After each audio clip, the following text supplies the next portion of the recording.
we go. We're live. Hi everybody. We're live. All right, let's see this one here. First time we're on Facebook And Live, again. everyone. We are live. Hi, everybody. This is Odise here, Hello. and it's me, El Muse Arena. Okay, we're just gonna wait a couple of minutes until everybody starts to join in and just settle in. This is Odise here. Okay. Do we have any people?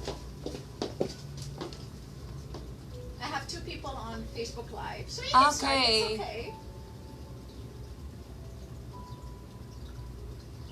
Nobody's It's okay. joined yet. Come on, guys, we're waiting. It's raining outside. Nobody goes outside. Stay home and watch this. And we're gonna speak loud. Okay. Okay, because we're so far away. We're trying to figure out how to follow and respect the social distancing, but it's a small office and the camera is very small. Anyway, I'm just gonna set up something else here. What else? Sorry guys, it's new for us, so we're just trying to set up everything here. Yes, hi. Hi. Come, Mariam. This is Mariam. How are you? This is my colleague. Come. Oh, you're not showing in the Instagram part, but you're showing on Facebook. Okay. Oh, Miriam, yeah. Come sit closer. Yeah? Yes. You can introduce Mariam. Come So close. Miriam, You're not say hi showing to the Miriam, Facebook. guys. Instagram. Okay. She is a registered psychotherapist and she works very closely with Odise. So basically they work together as a team and they help each other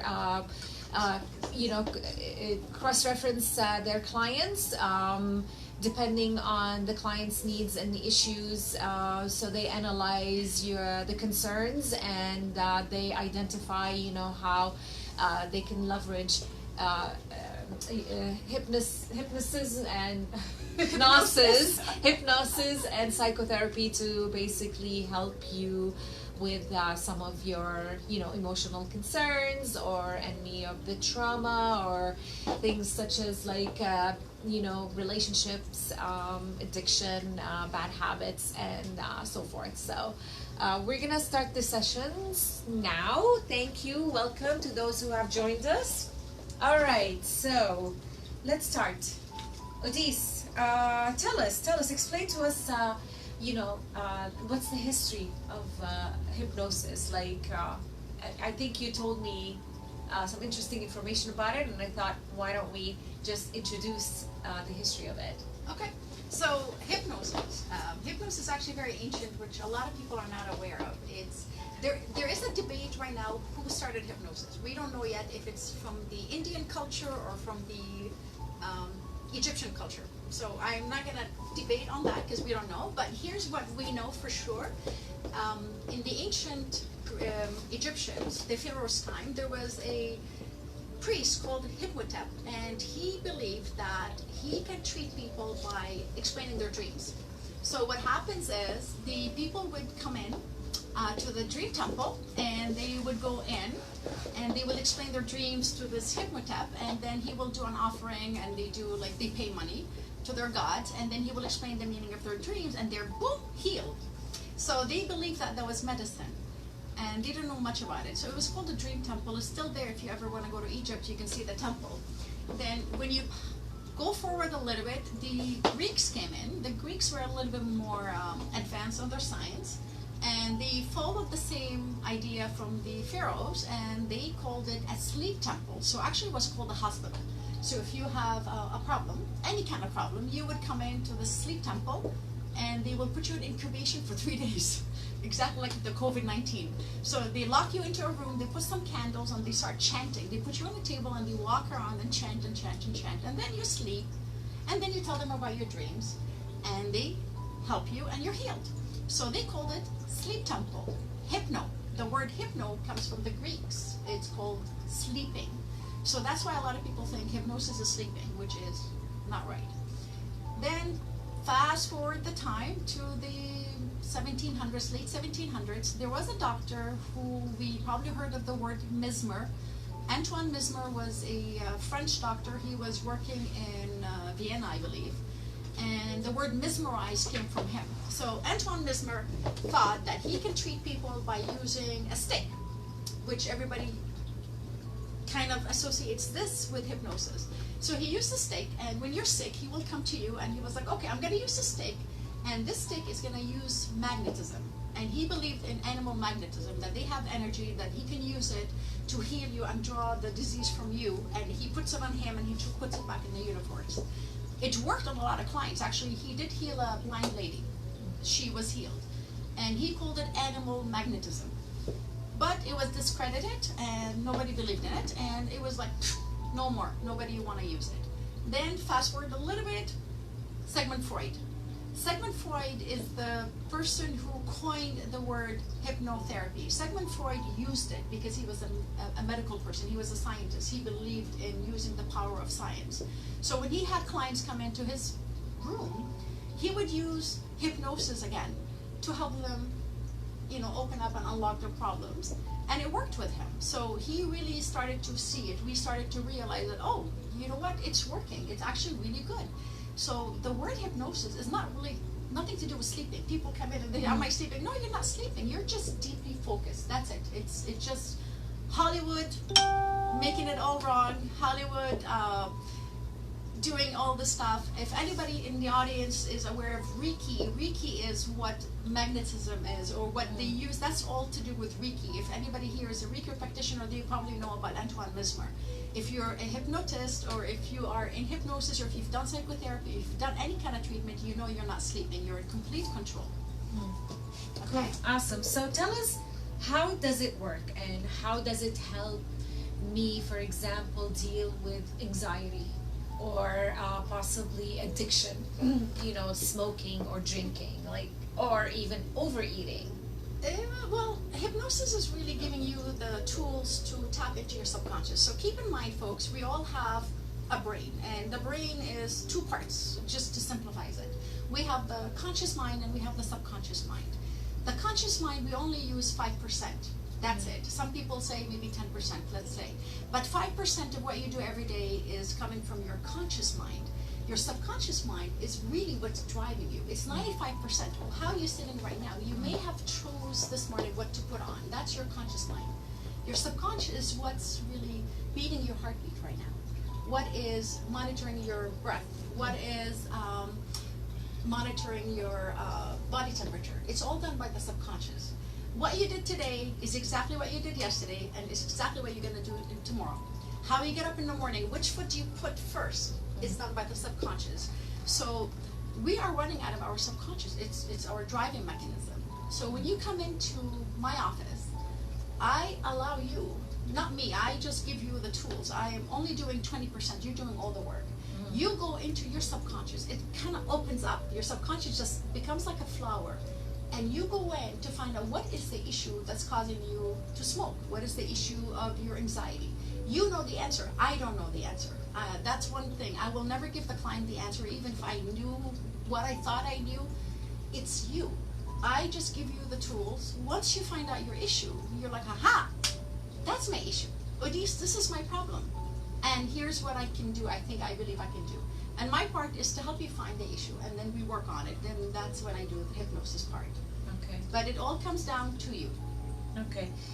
Now, some people think that it can make them do things, you can kind of put them in a state of mind where they can become totally different person. Like my husband, for example, said, can she make me go to bed at 11 o'clock exactly? Or some people might think, oh, is she gonna turn me into a chicken or a dog? Like, is this true? Every time somebody walks in my office, that's the first thing. Are you gonna turn me into a chicken? No, nobody can turn you into a chicken. This is all Hollywood, folks. This is all fake. It's not real. What you see on stage is all fake. It's all a show. Nobody can control you. Remember that. You're in control. When you are in here, nobody can make you do anything. I am here to just help you get to where you want to go. But in the end, you're in control. You have free will. So I can never turn you into a chicken. I can never make you murder somebody. If it's against your ethics, I can never make you change something. What I can do is I can give you the tools and the power, But in the end, it's free will. Free will dictates what I do. The important part is not what I do, is how much are you willing to accept. That's why it's a co-work. It's not like when you come into my office, it's not like you're sleeping and you pass out and I'm doing the work.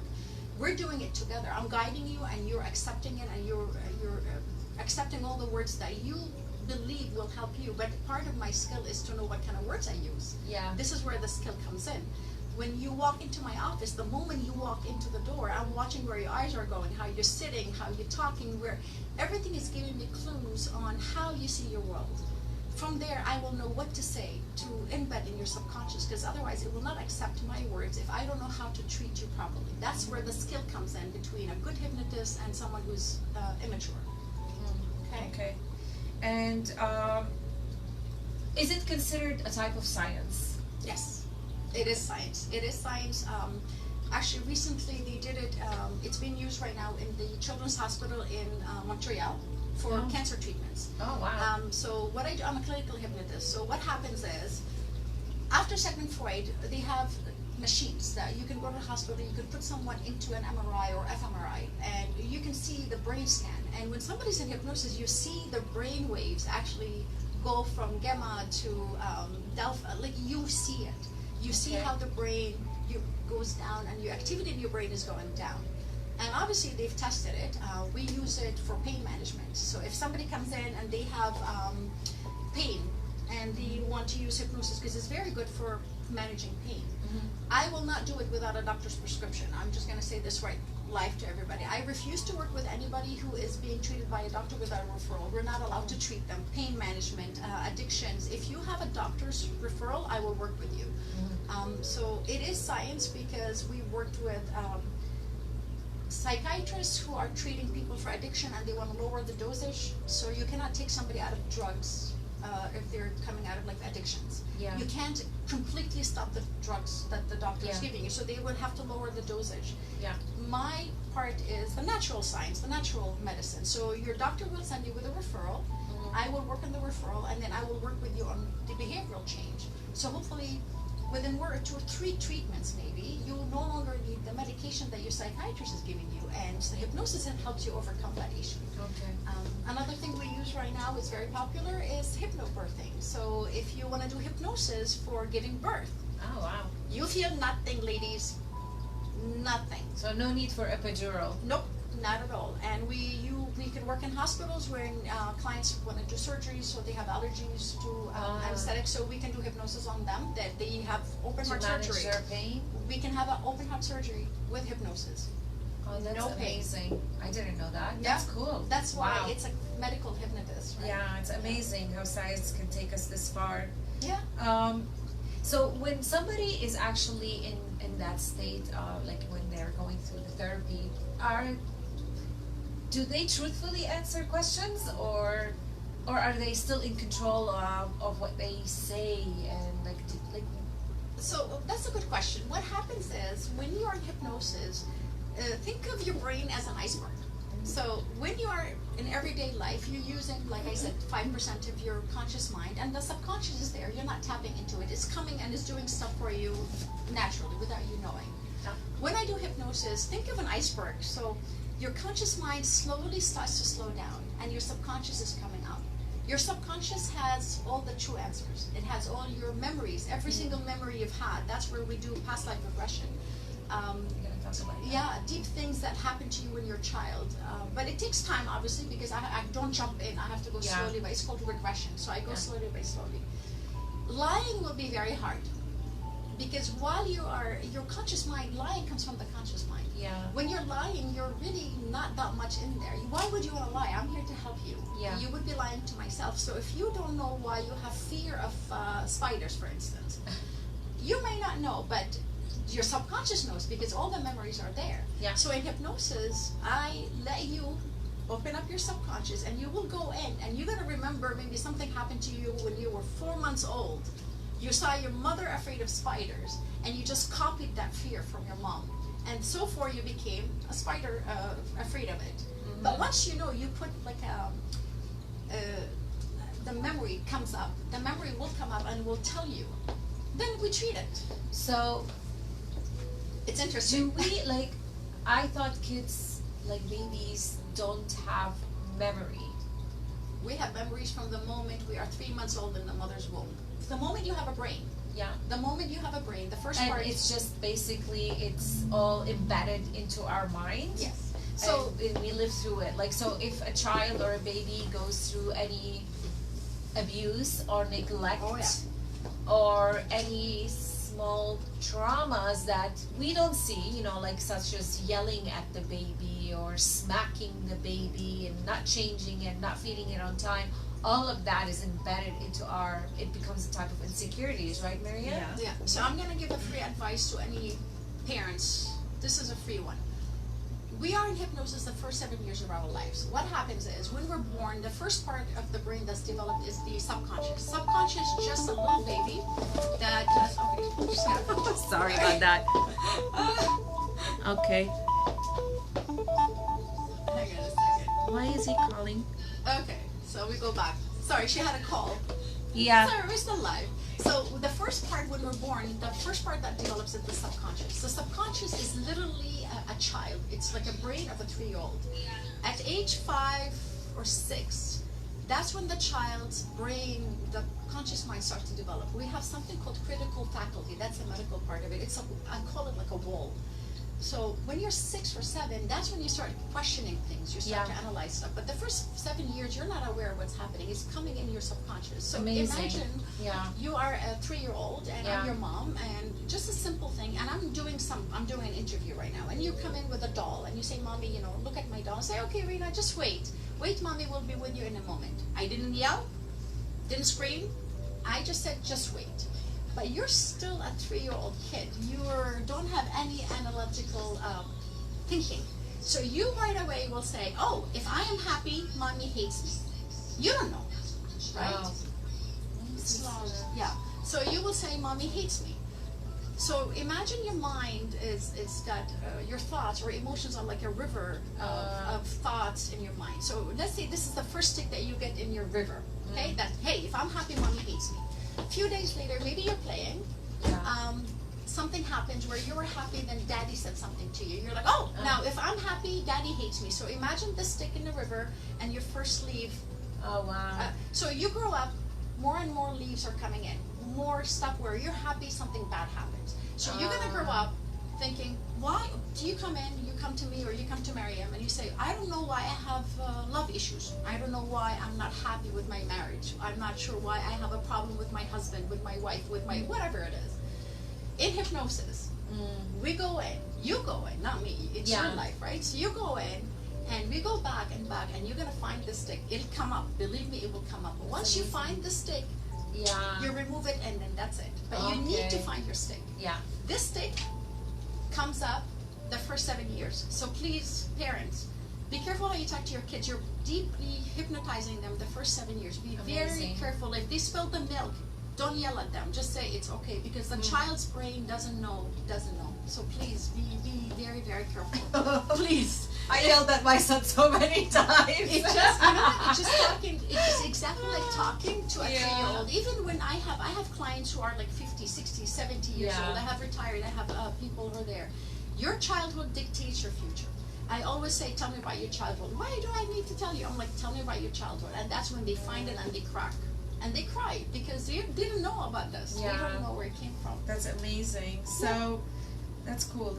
Now let's talk about The safety of this practice. Is it safe or is it dangerous? Because you mentioned there are situations when people sometimes go like kind of like get stuck in a situation in the past and then they physically start to react to it. So, Okay, so you need to know that your subconscious doesn't know if you are experiencing something for real or you're imagining it. So when you're dreaming, you know how when you're dreaming, you're just that's what hypnosis is. Hypnosis, it's in dreaming. Yeah. So when you have a nightmare, you get up, your body is breathing hard, you're sweating, your heartbeat is going really high. Yeah. But you wake up and like, "Oh my God, that was just a dream." That's your conscious mind saying, "Oh, that was a dream." So imagine what you can have in your nightmare. That's what could happen to you in your hypnosis. In hypnosis, you're using your subconscious. Your subconscious doesn't know if it's real or fake. Yeah. It doesn't know. So if I'm doing past life regression and you are a past life, like it happened, like I told you that I had a gentleman who in his past life was a horseman, and he fell down from the horse and he started feeling pain. And his arm just started getting red. The whole arm started getting red. He's not feeling pain, but the subconscious thought he really fell. Yeah. Situation happens where people start animating things. Like Yeah. the woman was running and her body was running and stuff because you don't know if it's real or fake. So why I personally do not do hypnosis on Zoom. I refuse. I know some people swear by doing it. I personally will not do it because... Let's elaborate. Hypnosis on Zoom.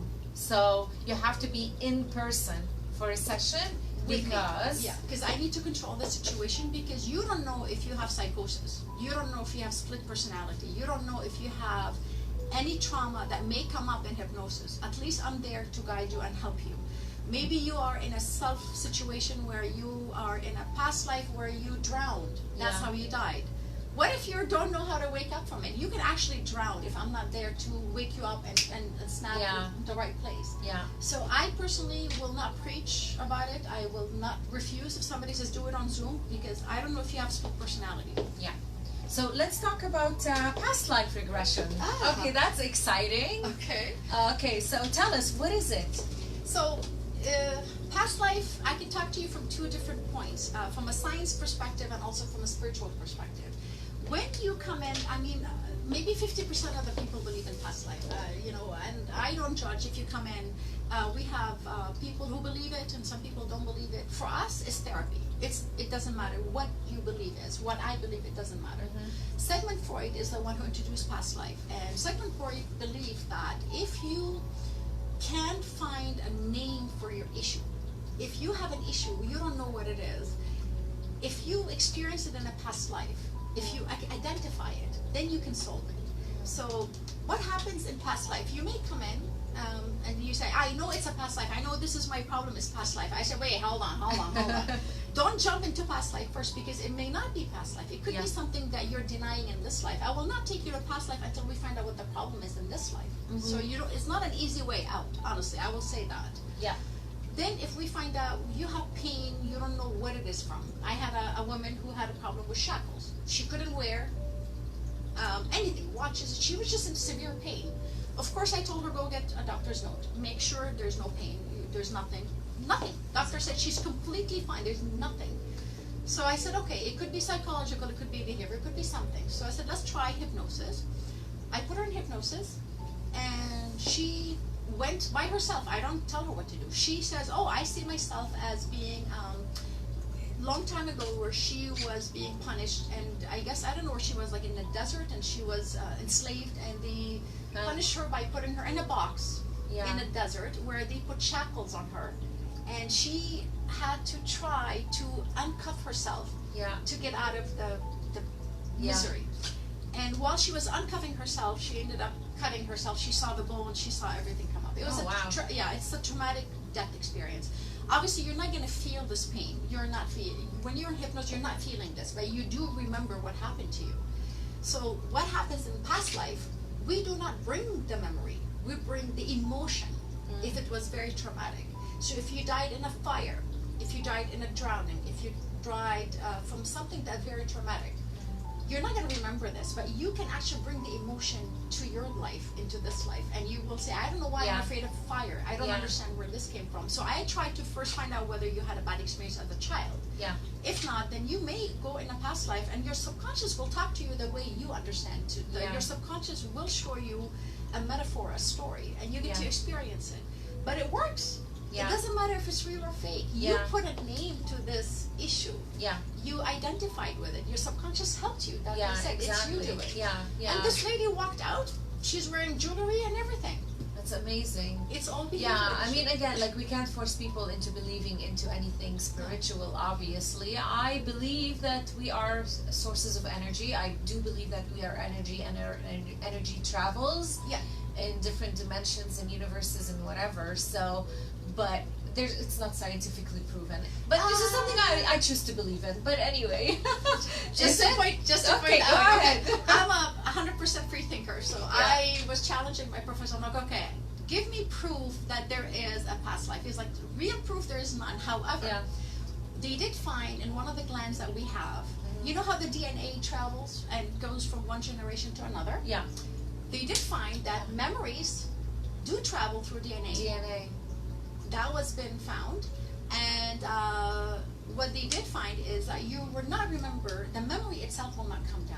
However, the emotion does come down. Okay. So if you had been one of those people who lived throughout a genocide and you died through a genocide and you pass that gene to your generation and your kids may have that fear of being crucified or burned or whatever way you went. Okay. That's there.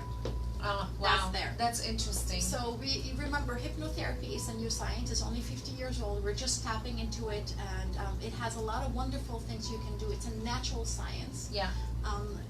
This is why I studied past life regression, to help people, because it helped me. I personally was not a believer. Yeah. When I trained on it, I wanted to experience it.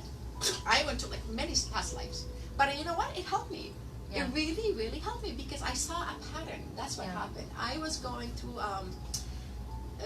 Like I was wondering, what should I do with my life? Because I'm a college professor and I also was doing my practice. I'm like, should I quit this? Should I do this? You know, I was in that little thing. And this is very important, I want to say, because are Sorry, feeling guys. that way. If you feel that, you know, you want to make a difference in your life, or you want to make a change, you know, you've always been taking care of your family, you've always been the caregiver. Now you are in your 40s and you've done your work, you've helped your family, the kids are grown up, and what do you do with your life? You're still young when you're in your 40s and your 50s. Are, you know, life expectation is you know, like is increasing. Like it's expected that we're gonna live over 90, so we still have half of our lives, another 40 years to live. What do you want to do with the next 40, 50 years of your life? You know, for most of us, I think we're mostly very educated, and you know, we've been to universities, colleges, worldly people who traveled a lot. But again, like, what do? You know, you want to come up, you want to discover something new. So this is where, you know, these can help you basically identify what is hindering you from actually taking that step forward to make a change in your life. How much do you charge, by the way, for the therapy? Because this is probably a question. It's on my website, so I'm not, you know, because of the COVID and because of the situation, I'm offering it's usually $100 per hour. That's the standard rate, but I charge $65 per session, and it doesn't matter if it's 1 hour, 2 hours, 3 hours. So when I book, I do one client at a time. I worked it out with Miriam, the psychotherapist. I only work in the office on Sunday, so Sunday I only take one client at a time. So if you come in, you have an issue, you can sit for 2 hours, 3 hours, 4 hours. It's $65. It doesn't matter. I don't charge per hour because you're in control of the session. So if we go to a past life, let's say you're here for past life. Past life is $130, and life between life session is $215. That's another hypnosis. So different variety. It's on my website. Okay. But if you're here for hypnosis and you ended up in a past life, and your body wants you to go to another past life and another past life, I'm not going to stop you and say, hey. Yeah, because it's for you. You're not, when you say, okay, Odise, I think I'm done, that's when I stop the session. Okay. And everything is recorded, by the way, so I record everything, I send it to you. Even the hypnosis sessions, when I do the hypnosis part, I record it. I will go home and I will fix it for you so you can listen to it again and again and again. Okay. So that's why most people come once. Okay. Because I'm not going to make you come back again. Why? I mean, I recorded it for you, so you can listen to it. It's your homework to listen again and again. Yeah. Okay, that's awesome. So, I know you've been generous enough. You know, you're giving away $500 gift card, which basically means that you can come more than once, you know, for your therapy and your meetings with Odise. And as you have seen in the story, it's a very clean office, very quiet, and it you know, it gives you a feeling of calm and relaxation. And she's a very friendly person, and again, she works very closely with Miriam, you know, and you've got professional team here to work with, so feel free to reach out to her. But now we're you know, close to ending our session. Wow, it's been an hour, which is great. So the $500 gift card, what we're gonna do is that she's gonna ask you a question now, and then you're gonna text your answer to Odis. So what's the text number here? It's 1-877-503 AUDI or 2831. Here, Yeah. take it. Show it. So that's the phone number. Can you guys see it? 877-503-2834. show it to my Facebook? Here, and the Facebook number too. 877-503-2884. And now, Adis, go ahead, ask the question. What question should I ask? I didn't think of that. It has to be something. What should we talk about? Talked about maybe like a history of it, like who invented it first. What's the name? What's the name of the priest? Ooh, that's a good one. Doesn't matter how you spell it because I still don't know how to spell it. What's the name of the priest in ancient Egypt who came up with the dream temple? So you can text me at the 800 number. Make sure you mention your name. The first person who answers correctly will win the $500. Okay. So we'll Can wait. you give them a hint? No. No hint? Can they Google it? It's a difficult question. If anybody listening, it's difficult. Okay, so that's the first question. Okay, let's try a couple questions. So the name of the priest who came up with the dream temple. What was the name of the first one who started with the animal magnetism? Yeah. That's a In the good one. 1700s. It's okay if you cannot spell it because I still don't know how to spell it. Yeah. All right. So 2 questions. Whoever answers first, text me, will win. They have a window of, should we give them 20 minutes? You have to text me, not answer because we have this live streaming on Facebook and Instagram. Yeah. Okay? Yeah. So you have till 2 o'clock. Anything else? Do we want to answer any questions? Any questions in here? I don't see any questions. No, we're all good. But if you guys have any questions, please feel free to reach out to Odis. And she will basically answer all your questions. But thank you so much. It was... oops! We still need technical Oh, goodness. help with this stuff. It was nice having you all on this call. And yeah, enjoy the rest of the weekend and stay in touch. Bye, everybody. Thank you for joining. Ciao, ciao. Okay, so we can end also my live on Facebook. Finish.